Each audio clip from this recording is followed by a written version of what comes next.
may lindol. Saan Diyan yan? sa Mindanao, si Dr.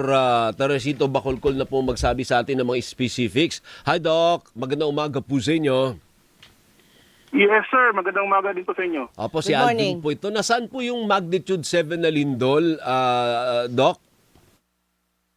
Yung lindol po natin ay nasa Sarangani Bay, approximately 13 kilometers north 80 west of Malapatan in Sarangani, and may lalim po ito na 10 kilometers, and yung magnitude niya is mag 7.0. So far, yung instrumental intensity na pinakamataas is intensity 7, and we are expecting damages, and we are also expecting aftershocks. Now,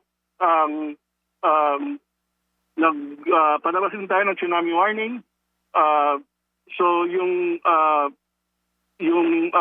people in the coastal areas of the following provinces are strongly advised to immediately evacuate to higher grounds. Yung nasa Sarangani, Davao Occidental, Tawi-Tawi, Sulu, Basilan, Sambuanga del Sur, Sambuanga Sibugay, Sultan Kudarat, and South Cotabato. Opo, anong oras nangyari ito, Doc? Nangyari po ito at 7:37 a.m. 7:37 a.m. At paano yung category niyan? Pag 7, malakas yan, ano po?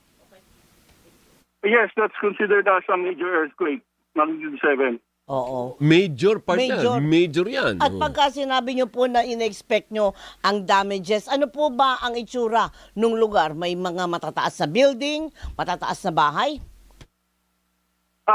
So far, hindi pa po tayo nakakuha ng additional information. Yun lang po, base po ito sa instrumental intensity natin, yung intensity meter. Pero wala pa po tayong reported intensity. So we're still asking for information. Oo, sige po, tatawag po kami kung merong development. But thank you, maraming salamat po. Ano po? Yes, maraming salamat din po. Thank you, sir. Thank Si you, sir. Dr. Teresito Toto Bacolcol, ang director po ng Philippine Institute of Volcanology and Seismology. DZMM Radio Patrol Flash Report.